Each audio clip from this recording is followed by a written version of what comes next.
අනේ සට ගාලා ඌ වටේටම ගහන්න පැතුම් නිසංකද ශ්‍රී ලංකා කණ්ඩායමේ නිත්‍ය ආරම්භක පිතිකරුවාගේ භූමිකාවට පණ දෙමින් ඉතිහාසයේ ප්‍රථම වතාවට ශ්‍රී ලංකා පිතිකරුවෙකු එක්දින තරගයකදී ලබා ගන්නා ප්‍රථම ත්‍රිත්ව ශතකය වාර්තා කර ගන්නවා.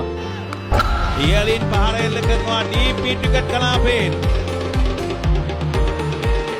ලකුණු 6යි. පන්දුව ස්ථානගත කළා. ලකුණු 4ක් විය යුතුයි.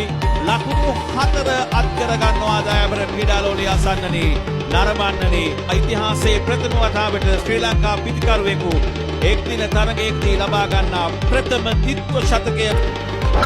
නැවතත් ගෝල් කිරීම ඉහළින් ඩීප් බැක්වර්ඩ්ස් වාලේ කලාපයෙන් ලකුණු 6යි. පැතුම් නිස්සංක 6 පහර සංදර්ශනය. පැතුම් නිස්සංක අවසන් පන්දුව ස්ථානගත කරනවා 4 සීමාව දක්වා ලකුණු 4යි. 6 පහර 4 පහර සංදර්ශනයක නිමාව.